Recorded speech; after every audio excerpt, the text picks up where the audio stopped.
Every leader has faced their share of pain, but it's what we do with that pain that defines us. Pain, in its many forms, is an inevitable part of life, but it holds a transformative power that is often overlooked.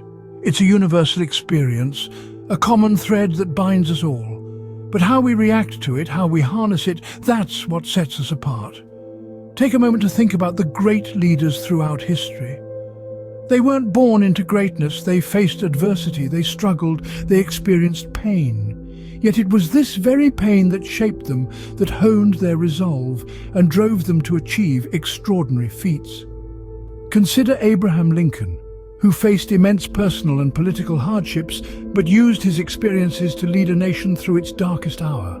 Or Malala Yousafzai, who, after facing violence and oppression, emerged as a beacon of strength and resilience, advocating for the rights of girls worldwide. These are not stories of individuals who simply endured pain, but of those who transformed it into a source of strength, a catalyst for change.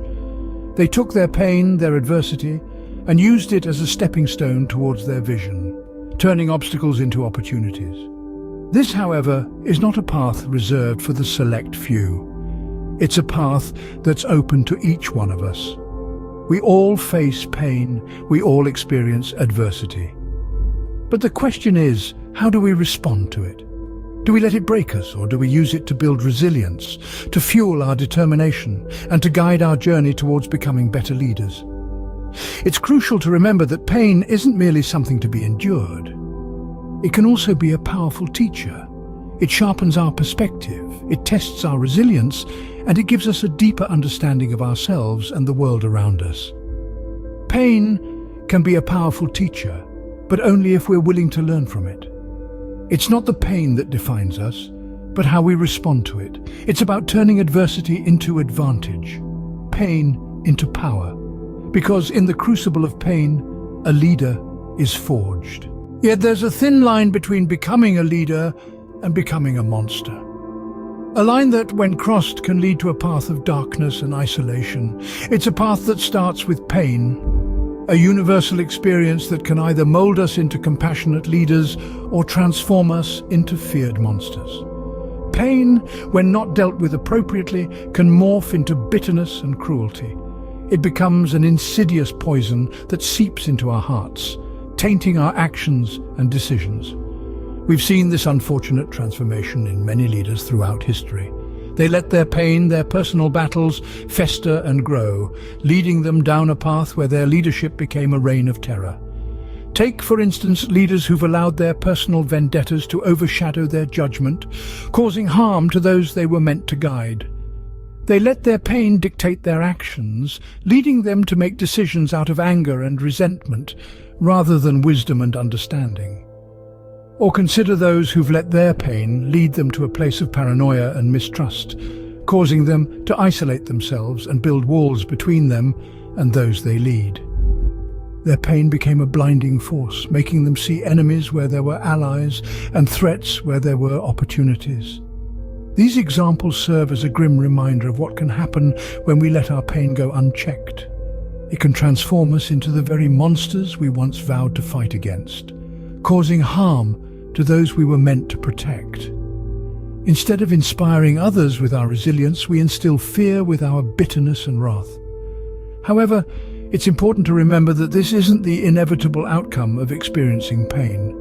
It's a path chosen when pain is ignored or suppressed, rather than acknowledged and healed. When we let our pain consume us, instead of using it as fuel for growth, we risk crossing that thin line into the realm of monsters. Pain unchecked can lead to darkness, a path none should tread. But remember, we all have the power to choose how we respond to our pain. We can let it make us into compassionate leaders, or we can let it turn us into feared monsters. The choice is ours to make. But the path of true leadership lies somewhere in between. It's a delicate dance, a balancing act of sorts. It's here where leaders are truly tested, where their mettle is forged in the crucible of their own pain. But how exactly does one strike this balance? Well, first, it requires empathy, a deep understanding of the pain of others.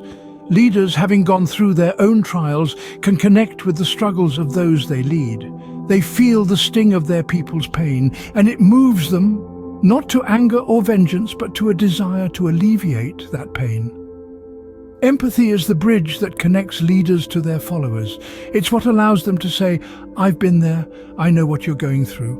Let's walk through this together."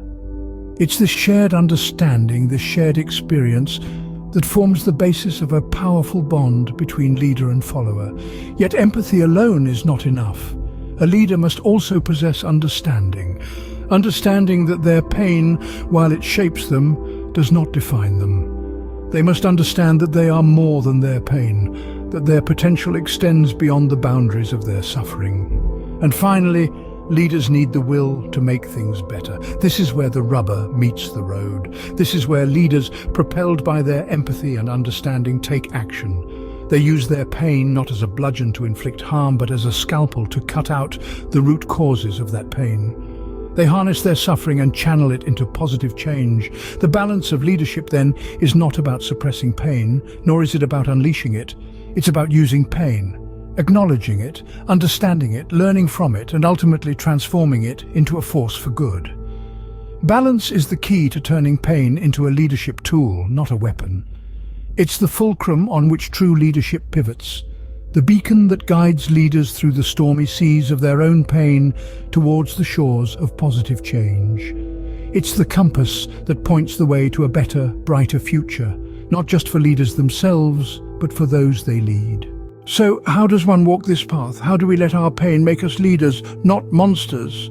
This is the question we need to address as we journey forward. To begin with, we must understand that pain is a part of life. But it doesn't have to define us.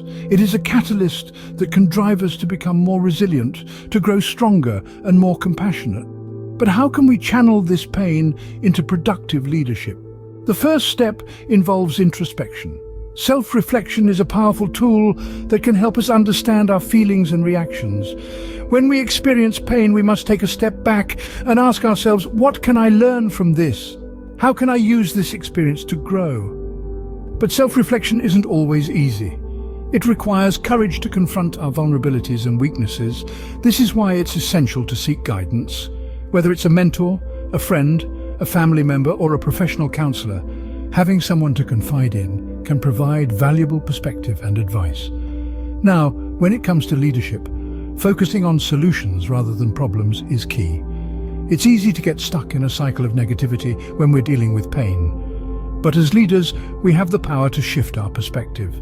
Instead of dwelling on what's wrong, we can start asking, what can we do to make things right?